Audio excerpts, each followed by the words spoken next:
Bienvenidos a Especiales AUPAN. Hoy los invitamos a conocer el lanzamiento de Ecos en el Infinito, una obra escrita por Nidia Ruth Velázquez, un conmovedor homenaje a su madre Livia Inés Lema y a las mujeres que la antecedieron.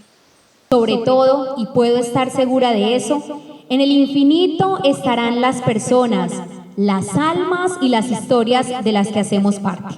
Muy buenas noches, bienvenidos y bienvenidas al lanzamiento de la novela Ecos en el Infinito, un libro de nuestra escritora Nidia Ruth Velázquez Lema, inspirado en la historia y el legado de su madre y su familia, que la llevó a despertar el placer de la escritura y le permitió desde el 23 de abril del 2023 iniciar lo que será para nosotros los lectores un regalo a la memoria, los derechos y la dignidad de las mujeres. Este libro le permitió, aún sin terminar su escritura, ocupar el segundo lugar en el primer Premio Internacional de Novela Inédita Palabra Herida. Quienes estamos aquí tenemos que ver con su historia y, por supuesto, con su libro. Por eso invito a Frank Miguel Vanegas para que abra este acogedor espacio dando lectura al prólogo. Siempre será un acontecimiento valioso y bello. Este acto cobra un mayor significado al saber que es una mujer andina y docente quien revela los detalles más entrañables de la vida de su familia. Cuando recibí el llamado para escribir el prólogo de esta obra, me invadió un profundo sentido de honor y asumí con el mayor compromiso la responsabilidad que implica escribirle a una nueva obra que engalana el vasto y significativo inventario de la literatura andina. Reí y lloré al conocer la historia que se plasma en Ecos en el Infinito. Aunque es sin duda la historia de Nidia Ruth y su familia, podría ser también la historia de muchas otras familias de nuestro territorio. Familias que con su esfuerzo y con el admirable ejemplo de una matrona sobresalen e impactan no solo desde la educación, sino desde los diversos ámbitos de nuestra sociedad. Este libro se erige como un manifiesto de la libertad femenina, de la sabiduría ancestral y del poder de las palabras y las acciones de nuestras siempre hermosas madres. Me permito leer el prólogo que tuve el honor de escribir para esta obra. Aunque es difícil estar a la altura de las letras de nuestra querida profesora y escritora, lo hago con humildad, con la esperanza de que este prólogo refleje lo más profundo de la sensibilidad de este ser, cuya madre también ha dejado ecos en el infinito. En la extensa y a menudo incierta travesía de la vida hay un refugio que siempre nos acoge, la familia. Es en ese espacio donde se entrelazan los hilos de complicidad, amor y sabiduría compartida. Pero por encima de todos, hay una figura que resplandece con un amor inigualable, la mamá. Su rol trasciende lo que la sociedad ha establecido. Es cuidadora, maestra, curandera, amiga y sabia. Ecos en el Infinito de Nidia Ruth Velázquez Lema es un relato profundamente conmovedor que nos invita a adentrarnos en su mundo, donde se cruzan las tragedias y alegrías de su familia, la figura central de doña Inés, su madre.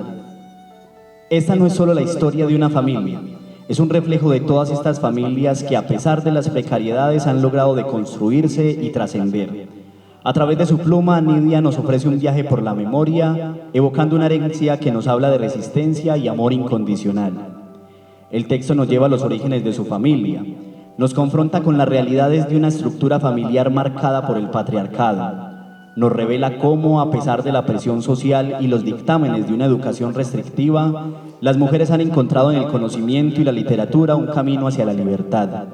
Una libertad que tiene forma de poesía, pues los versos recitados por doña Inés mientras tejía la palabra y las prendas de vestir, y que son citados por la escritora, muestran que su paso por la vida fue sabiduría pura. El libro es además una oportunidad para reconocer en su padre a un hombre que, a pesar de su trato distante, merece tanto el perdón como la búsqueda de su propia redención. Este acto revela la sapiencia y las lecciones aprendidas de su madre, reflejando también la complejidad del amor familiar. Y es que por lo general las familias no están exentas de confrontaciones y tragedias. Las adversidades, las enfermedades y la cruel muerte son compañeras inevitables en este viaje. Sin embargo, la fuerza y la sabiduría de una matriarca se convierten en un aliento vital en los momentos de desesperanza. Su espiritualidad profundamente conectada con Jesús, Sai Baba y la Madre Tierra, le permitió transmitir valiosas lecciones no solo sobre la vida, sino también sobre el amor y la solidaridad hacia los demás. Aunque no tuve el privilegio de conocer a doña Inés, su esencia resuena en cada página. La relación de la escritora con su madre, marcada por un amor desbordante, resuena profundamente en mi propia historia. Por eso siento que tengo el inmenso honor de ser elegido para escribir este prólogo. Al igual que Nidia, yo también tuve al frente de ese amor maternal, en el que incluso en la enfermedad tuve que fingir ser fuerte, mientras el alma se desmoronaba en silencio. Nuestras historias, aunque distintas, en detalles y contextos, comparten un hilo común. Un amor profundo que trasciende las circunstancias y se manifiesta en cada gesto, en cada palabra. Un amor que nos lleva a encontrarlas en la música, en un libro, en una frase, en una acción. Nuestras vivencias son ecos que resuenan en el infinito. Este libro es justamente eso, un homenaje al amor infinito, a la fortaleza que surge en el dolor y a la alegría que proviene de haber dado todo por aquellos que iluminan nuestra existencia. Es un recordatorio de que incluso en los momentos de mayor desolación, el amor maternal y el de la familia pueden ser la luz que nos guía. Así, al abrir estas páginas, el lector se embarca en un viaje emocional que promete tocar lo más profundo del alma, recordándonos la importancia de honrar y celebrar a la mujer que nos ha dado la vida, porque pese a las dificultades y necesidades, en esta obra queda claro que la madre sí, ella sí alcanza y alcanzará para todos. Muchas gracias. Cuando la rectora Nidia, porque siempre le he dicho así desde pequeña, me hizo esta invitación tan especial, se lo compartí en la tarde que tuvimos la oportunidad de hablar, sentí una alegría inmensa porque le estaba dando a mi niña interior un gran regalo, el regalo de estar aquí, el regalo de compartir con todos ustedes, pero sobre todo el regalo de que una mujer que me vio crecer, que me en la institución educativa Santa Rita y que me permitió soñar en la institución y que le permitió a mi niña y a mi adolescente poder cumplir parte de sus sueños. Le agradecí inmensamente a Dios y al universo de poder estar aquí en esta noche y de poder organizar todo lo que tenía para estar aquí. Es un regalo maravilloso, rectora Nidia, y le agradezco en público que me haya concedido el honor de hoy estar en este evento tan importante y tan especial para usted, para su familia y para todas las personas que tenemos la oportunidad de compartir y que hoy usted tiene la oportunidad también de vernos cumplir los sueños y de vernos crecer y convertirnos en otras personas. Entonces, muchísimas gracias por esta invitación tan especial. Nidia Ruth ha sido profesora de español y literatura en varias instituciones educativas del suroeste antioqueño y desde 2006 ejerce como rectora. En este caminar por los libros, la poesía y las historias ha sido ganadora de 2 concursos regionales de poesía en 1986. Ha publicado en varias revistas y en 2012 publicó su libro Poemas para dormir bajo el agua. Hoy nos presenta su libro Ecos en el infinito, para demostrarnos que la muerte es el taller donde la naturaleza elabora una nueva vida. Le damos la bienvenida con un sentido aplauso a nuestra escritora para que nos haga presentación de su libro.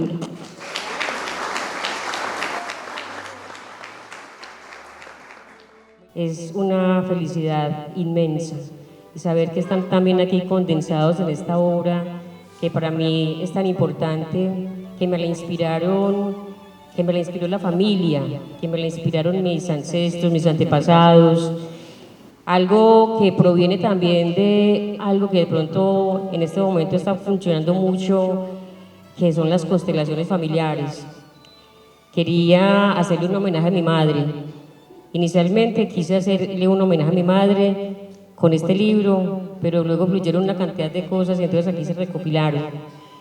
Pero antes de hablar un poco de esto, quiero dar mis agradecimientos inmensos a toda la gente que llegó acá, todos los que están acá conmigo, todas las personas, tan bellos, tan bellas todas, alcanzar a llegar a pesar de la lluvia, a pesar de que estaba la noche tan fría. Yo dije, no, nos quedamos solitos allá, pero bueno, se hace.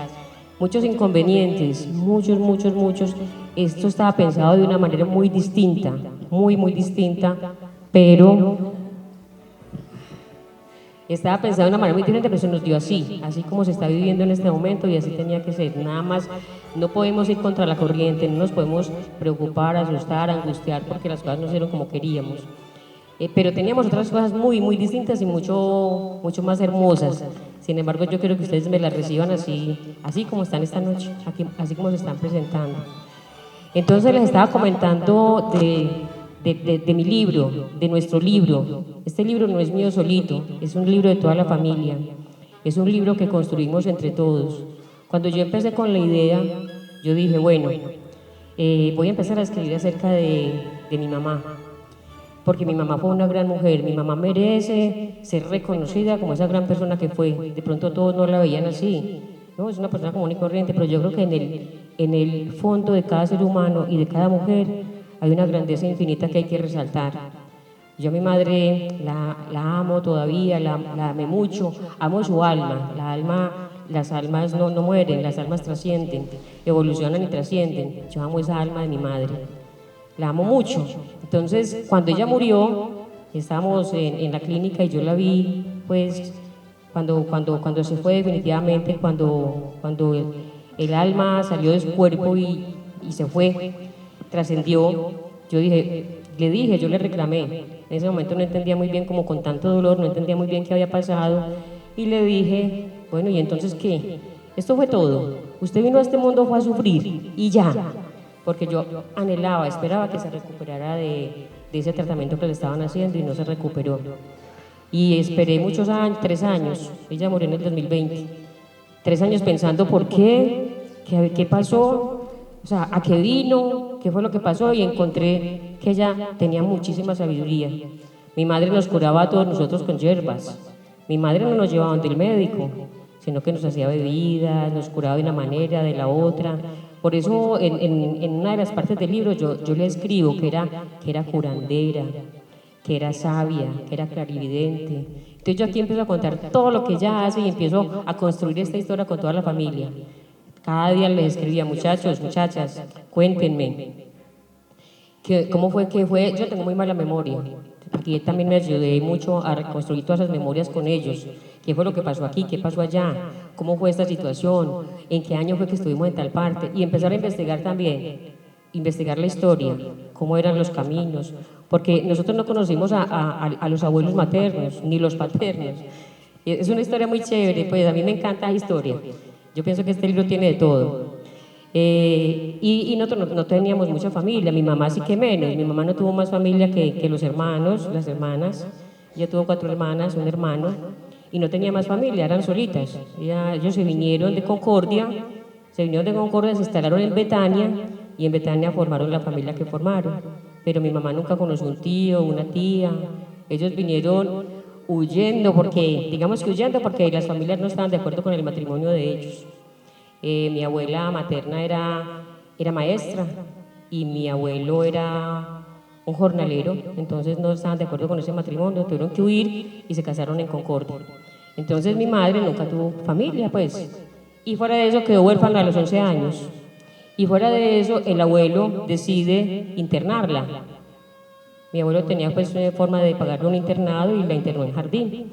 Entonces mi madre desde los 11 años sola, yo digo que sola, que sin parientes, sin tíos, sin abuelos, sin nadie, en un internado que ella nunca había llegado a estar porque ella estudió los primeros 5 grados escolares los estudió en la casa, porque no había escuela en Betania todavía, y como la abuela era maestra, entonces la abuela les enseñó en la casa los primeros 5 años.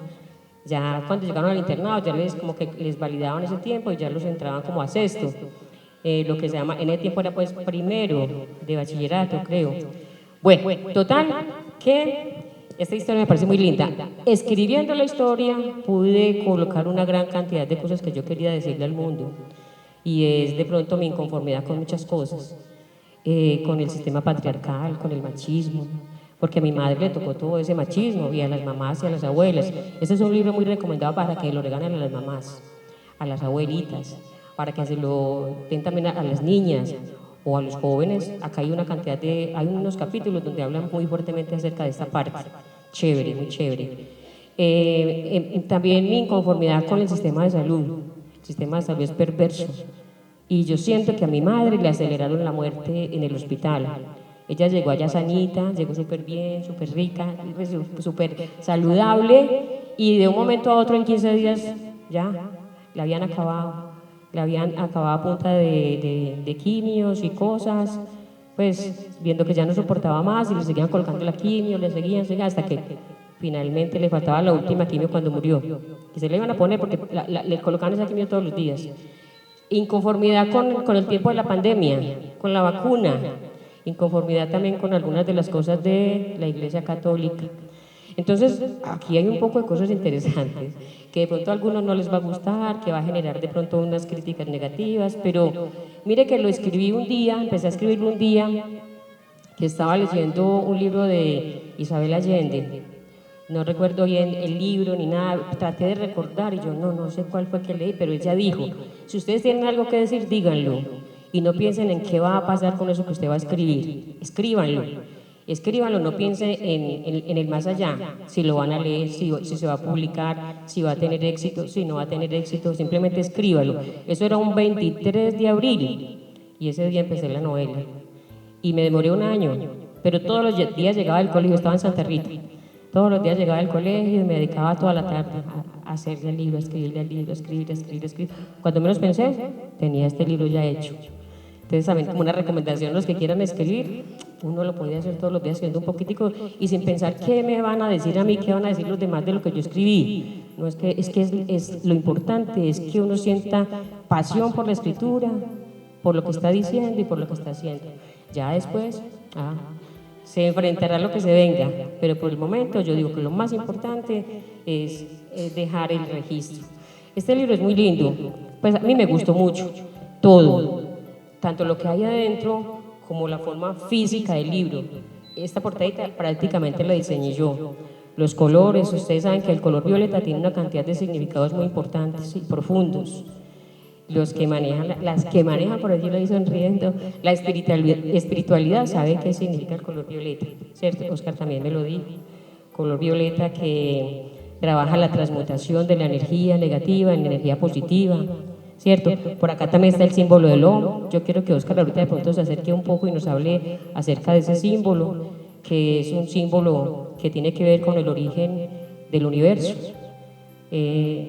Con el origen del universo, es también un símbolo muy poderoso, un mantra también divino, el Om, sirve para entrar en meditación, para una cantidad, es un símbolo muy poderoso.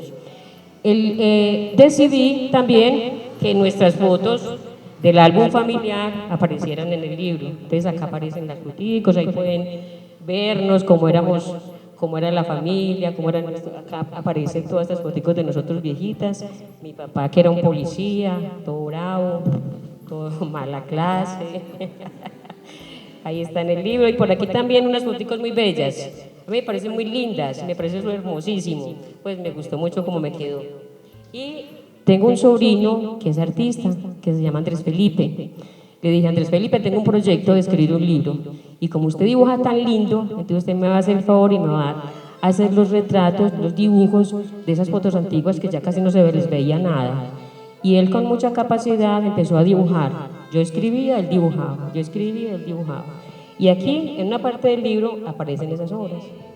Y también en el libro hay una parte que me gusta mucho, que es una parte espiritual, que nos enseñó mi hermano Oscar, que está por acá también con nosotros.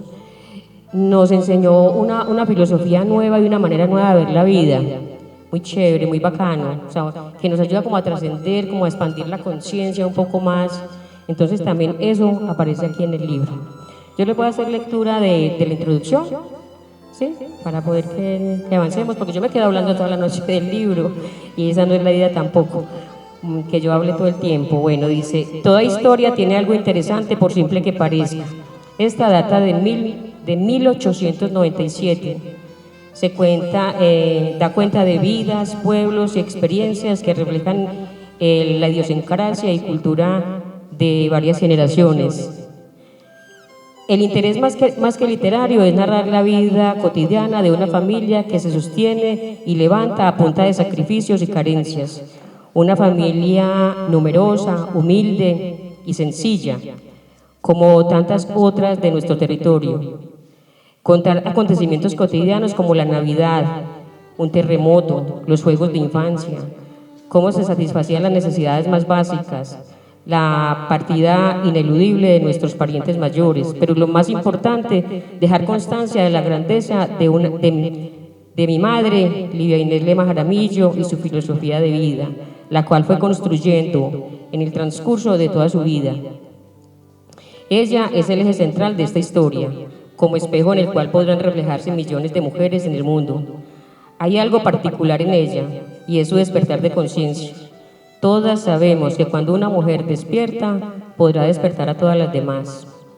Esta historia se reconstruye desde las memorias que relataba mi madre mientras lavaba ropa a mano, mientras nos cosía las prendas de vestir, mientras nos hacía de comer, mientras bordaba a mano las primeras camisitas de bebé, también a partir de entrevistas con mujeres mayores, mujeres de la época de los años 40 y 50, y muy importante con la narración de doña Ercilia Osorio, del municipio de Jardín, quien me relató detalles del internado y costumbres de su época.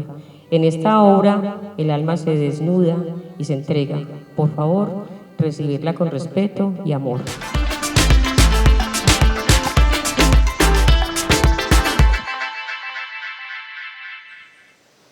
Aquí pudieron disfrutar un poco de esta novela, que recoge historias, anécdotas y experiencias transmitidas por generaciones. A continuación conocerán más detalles de este lanzamiento.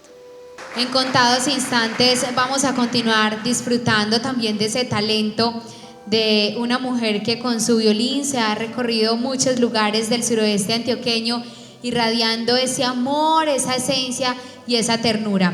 Vamos entonces a iniciar con la entrega de las copas para realizar el brindis de esta noche que nos congrega no solo alrededor de las letras y las historias, sino también de la admiración y del empuje para que más escritores continúen llenándonos de libros y de momentos memorables como este.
Muchas gracias, Nidia, por darme el honor de darles de leer a ustedes un poco de esta obra que me tiene muy encarretada.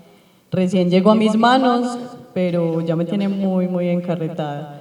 La narración de verdad pues está muy buena y ahorita pues estaba leyendo en voz alta con doble intención pues de que mi mamá escuchara a ver si se acercaba o qué pasaba, ¿cierto? Efectivamente se acercó y es que, ¿y ese libro cuál es? Entonces le conté pues como que ya hoy era el lanzamiento de esta gran obra y me dijo, ese libro me va a gustar. La narración atrapó mucho y bueno, ya ustedes se van a dar cuenta de ello. Dice así. Este es un fragmento del primer capítulo que se titula Travesías. Ya Nidia nos habló un poco de sus abuelos. Este libro tiene al final un árbol genealógico de los abuelos, sus padres, tíos y también pues todas las otras generaciones. Entonces el fragmento que les voy a leer es un poco de la historia de los abuelos. Dice así. En alguno de tantos encuentros, el abuelo nos contó la historia de su infancia, lo que me dio a entender que fue un hombre guapo, inteligente y berraco. Estudió hasta primero de escuela, grado en el cual aprendió lo suficiente para defenderse en la vida. Cálculo matemático, caligrafía, ortografía, historia patria e historia sagrada. Aprendió también a trabajar con tesón y honestidad. Comprendió que la educación es un pilar fundamental para la vida, por lo que inculcó a sus hijas y a Rafael, su hijo, el estudio con disciplina, para que en el futuro pudieran valerse por sí mismos y no depender de nadie. Nos contó que le tocó la época de la violencia, destacada en Colombia a raíz del asesinato del caudillo liberal Jorge Eliezer Gaitán el 9 de abril de 1948. Apelando a su memoria, nos relató que todo se volvió un caos.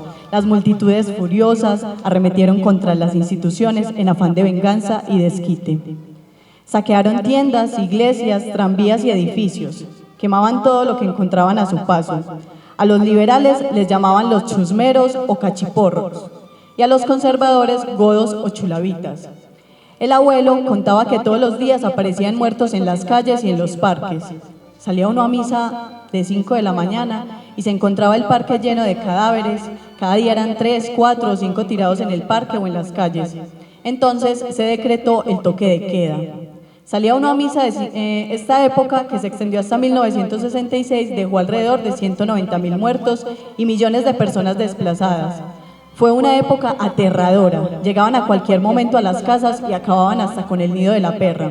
No les importaba matar al que fuera. Primero mataban a los niños y violaban a las mujeres delante del esposo. Luego lo asesinaban a él por el simple hecho de ser liberal o conservador. Los liberales mataban a los conservadores y estos a los liberales. Lo hacían a machetazos y a cuchillo, nos contaba el abuelo. Contaba que una vez llegó una banda no identificada a su casa y él, atenazado por el miedo, pensó, hasta aquí llegamos. ¿Liberal o conservador?, le preguntaron. Por la verdad murió Cristo, conservador, respondió él. Lo abrazaron entre risas y le dijeron, no se preocupe, usted es de los nuestros. Luego se hicieron preparar una comida para todos y se fueron sin causar mayor daño. Nos contó que, siendo aún niño, tuvo que dejar sus estudios para trabajar y sostener a su familia. Recordó una ocasión en la que, agotado y hambriento, llegó a casa solo para enterarse, como tantas veces antes, que su almuerzo había sido repartido entre sus hermanos por no haber llegado a tiempo. Tenía 14 años, tomó sus cositas y se fue para siempre de su casa natal. Más tarde conoció a Elisa María, una maestra 10 años mayor que él. Se enamoraron y ella, con entereza y decisión, desafió a sus padres, Jesús Jaramillo y María Inés Mejía, ambos de Concordia, para poder casarse con él. Su familia, al parecer, tuvo serios reparos con esta unión, ya que ella se había instruido y se desempeñaba como maestra, señorita como la llamaban en su época, mientras que él, para ellos, era tan solo un jornalero muerto de hambre y sin importancia. Las mujeres que lograban conseguir trabajo como señoritas en alguna escuela debían cumplir algunos requisitos para conservar el contrato laboral. Les era prohibido hablar con hombres, salir a sitios públicos donde se expendiera licor, fumar y tomar cerveza, lo cual era completamente escandaloso. No estaba bien visto montar a caballo con las piernas abiertas. Esto era un privilegio para los hombres. Las mujeres tenían que hacerlo de lado. No podían llevar ropa brillante. Si se casaban, el contrato de trabajo quedaba automáticamente anulado porque una vez contraído, debían consagrarse al esposo, al cuidado y a la educación de sus hijos. El disgusto que ocasionaba esa relación en la familia de Elisa María les hizo tomar la decisión de alejarse de allí, lo más que pudieran. Fue así como una mañana, a lomo de mula, por caminos agrestes de herradura, salieron de Concordia hasta llegar a Ciudad Bolívar.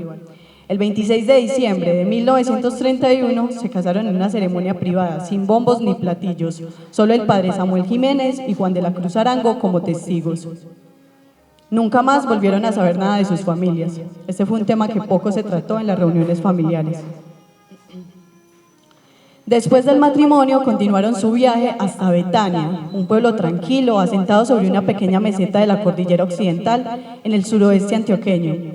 El viaje lo hicieron por tragadales de tierras amarillas, que amenazaban con tragarse a las mulas con jinetes incluidos. Fue una travesía tortuosa, pero llegaron a donde se instalarían para formar una familia. Este lugar inexplorado fueron Las Travesías, una vereda incipiente del municipio de Betania con pocos pobladores, sin energía eléctrica ni vías de acceso al centro poblado, sin escuela ni hospital cercano, porque la familia, como Betania, estaba próximo a nacer. Para ellos no existía más mundo, ni más familia, ni más historia que la que desde allí construyeron.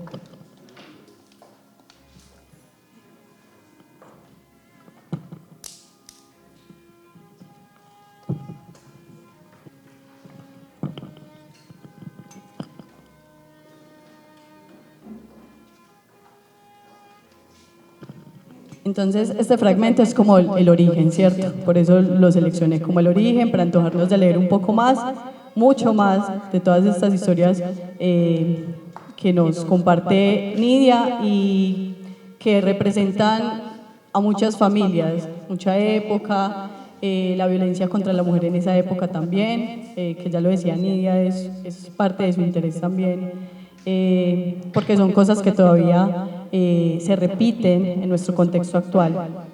Y ya para cerrar quiero leerles un poquito, ya estos son los abuelos, quiero leerles un poquito de la madre de Nidia, que finalmente pues también es la protagonista de esta historia. Dice: Livia Inés era la última de las hijas, una mujer rebelde. Se negó a terminar los estudios secundarios, leyó libros prohibidos, expresó desacuerdos con los dogmas de la Iglesia Católica. Con lo único contra lo que no luchó fue la creencia de que era un problema y una responsabilidad pesada para su padre, y que no era merecedora de nada en lo económico ni en lo afectivo. Por eso, la relación con su padre no fue la mejor, eran más los desacuerdos. Siempre le pedía la vida, que nunca dependiera de ninguno de sus hijos o hijas, que pudiera valerse por sí misma, no tener que acudir a los médicos y morir de muerte natural. El joven Andrés Felipe Muñoz Velázquez, sobrino de Nidia Ruth y uno de los encargados de ponerle rostros a estas historias. Él nos explicará un poco más de su técnica, pero sobre todo de su aporte a este relato. Entonces lo invitamos para que nos acompañe aquí al frente y nos cuente mucho más de este acompañamiento para tejer esta historia. La complementación de este libro, y esos son unos dibujos sacados de unas fotografías antiguas, las cuales se trataron de recrear lo más exacto posible. Y bueno, son dibujos hechos a carboncillo, en papel durex, y eso es todo por aquí.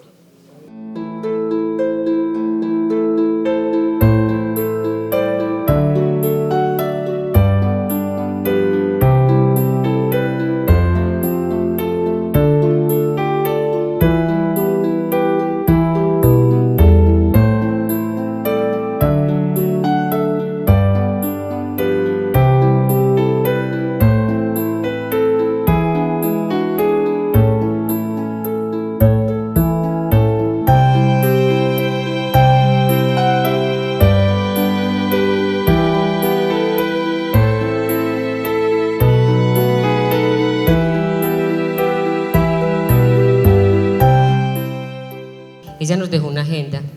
En la agenda que ella tenía anotaciones muy especiales. Todo lo que a ella le parecía importante lo anotaba allí en la agenda. Mi madre tenía una letra hermosísima, de esas letras que enseñaban en los conventos, que es una letra que en este momento ya no se ve por ningún lado tampoco. Entonces allí ella tenía unos datos también, tenían todas las fechas de nacimiento de nosotros, de los papás de ella, de la gente de ella, fecha de nacimiento con hora y todo. De ahí se reconstruyeron por lo menos las fechas de nacimiento de los padres de ella y de los padres de mi papá. ¿Qué más tuve que hacer? Consultar, buscar qué pasó, por ejemplo, en esa época, en 1897, qué había en el mundo en ese momento. Entonces, un poco también de investigación para darle como contextualización a la obra, ¿cierto? Y a la época. Mi madre nació, por ejemplo, en 1941. ¿Qué pasó en 1941? Entonces, a ver, la Segunda Guerra Mundial, que empezó también como por esa época, pero que hay alrededor también por acá en nuestro entorno. Es como de consulta y construcción y escritura y como estar avanzando como en esa parte. No porque a uno le haya tocado vivir. Por ejemplo, yo narro en el libro que ellos se vinieron montados en un caballo y por caminos, porque en ese momento no habían todavía vías, no había carretera. Entonces, ¿cómo más pudieron haber llegado desde Concordia hasta Bolívar? Ya hace un poco de juego ahí como la imaginación también, y de pronto, bueno, si no fue por un vehículo, porque todavía no existían, tuvo que haber sido pues a caballo. Entonces, ¿cómo fue? Entonces uno narra eso para hacerlo como más creíble o como más real, para que el lector como que se pueda ubicar como en esa parte. Entonces fue así que se reconstruyó todo ese tiempo. La familia también me ayudó mucho en esa reconstrucción. Yo les preguntaba mucho a ellos: muchachos, ¿qué pasó? ¿Ustedes recuerdan qué fue lo que pasó acá? Y ellos me iban ayudando, entonces se iba reconstruyendo toda la historia. Es que fue un trabajo lo más a mí me encantó pues, hacer esta historia, me gustó mucho. Nidia me invita a que les hable de una colcha de retazos. Vamos a hablar, lo que voy a hablar en este momento, en estos 2-3 minutos, va a ser colcha de retazos, porque vimos a mi mamá, y yo sé que muchas de sus mamás, de sus abuelas, hicieron las colchas de retazos. Había que verla cómo pulían los cuadritos, o lo emparejado, o hacía incluso los remiendos de nuestras ropas con incluso otro color para emparejar el roto que ya teníamos. Nidia me dice, permiso, Nidia me dice que les hable del OM. Yo creo que el OM ya se ha internacionalizado mucho, se conoce mucho. El OM es el verbo primigenio, es el primer sonido que existió, y de ahí viene el amén de muchas religiones. Ahorita también hablaron de religiones. Nosotros tenemos mucha gratitud con cualquier religión donde hayamos nacido. Yo voy a hablar aquí de una especie de tertulia, de tal manera como la hablaba a veces con mi mamá. Nidia me habla a mí de maestro, y no, todos ustedes son maestros, todos tienen un aprendizaje, y nosotros aprendemos de todo el mundo. Y como les dije ahorita, somos una continuidad, entonces vamos a hablar del infinito. Todos somos infinitos. Nosotros venimos del tiempo sin tiempo y somos eternos y seguiremos hacia la eternidad. El asunto es que estamos identificados con un cuerpo físico, y nosotros no somos un cuerpo físico, solamente que el cuerpo físico es la herramienta, es el objeto con el cual encontramos esta verdad. No creamos que sin el cuerpo físico, o al dejarlo, que porque decimos Y o X cosa aquí en la tierra, nosotros vamos a encontrar la salvación. La salvación se encuentra aquí y ya, tomando la decisión y con el cuerpo físico que tenemos, diferenciando los otros herramientas que tenemos, o el otro sentido que tenemos, que es la mente. La mente nos ha hecho creer y nos ha hecho olvidar de lo que realmente somos. Somos el alma inmortal, pero nosotros nos identificamos con Oscar, con Freddy, con María, con Rosa, con no sé qué, y esa es la etiqueta. Solamente esa es la marca con la cual nos han puesto desde niños, pero ya existíamos cuando nos pusieron ese nombre. Entonces no somos el nombre, no somos el cuerpo. Dicen que nuestra madre murió. No, la muerte no existe, y pues les voy a decir por qué no existe. A ver, no es que me crean todo lo que yo diga, porque todo se puede verificar, ¿ya? La muerte no existe porque el alma es inmortal. Y segundo, para el cuerpo tampoco existe, porque los átomos se reciclan. Entonces, ustedes ven al cementerio Campos de Paz, donde hay unos tremendos cultivos de mangos allá, qué tremendas cosechas da. ¿De qué se está alimentando? De los átomos de todos los cadáveres que le están echando allá. Entonces, el átomo lo que hace es reciclarse nuevamente, y estamos en ese evolucionar. Ya hay otros temas que yo creo que los han escudriñado en reencarnación, sobre la reencarnación y cosas de esas, que no vamos a entrar acá en detalle, pero que ya ha tomado más fuerza aquí en Occidente. De estos temas se hablan mucho en India. aquí se hablaba del patriarcado. Hay que recordar que también hubo matriarcado. O sea, también hubo matriarcado. E incluso aquí en nuestras relaciones, en nuestros amigos o vecinos, nosotros encontramos parejas donde el dominante es la mujer y es la que toma las decisiones. O sea, ahí hay un feminismo tremendo y el hombre es más apagadito, más achapadito, lo que ella diga, incluso a veces le pide permiso. Mi papá era uno que en un tiempo no manejaba el dinero y lo manejaba mi mamá. Bueno, pero también hay otros casos donde es el hombre el que domina y el asunto no es de dominar a nadie, el asunto es de respetar la decisión del otro, el asunto es de respetarnos a cada uno. Entonces, aquí también otro tema que se habló acá, del machismo imperante. Pero, a ver, el machismo es cruel. Yo mismo he cuestionado el machismo y he estado en contra del machismo, pero está llegando otra corriente que también es peligrosa, que es el feminismo. Y no es ni machismo ni feminismo, es el igualitarismo por lo que tenemos que trabajar, de que todo el mundo tenga lo necesario de acuerdo a sus facultades, porque no en aras de defender los derechos de la mujer, entonces ponemos una mujer a que limpie los vidrios de una torre de 30 pisos y que se cuelgue de unos lazos allá, ella no lo va a hacer. Entonces, o sea, de acuerdo a las facultades, es por el igualitarismo que nosotros tenemos que luchar.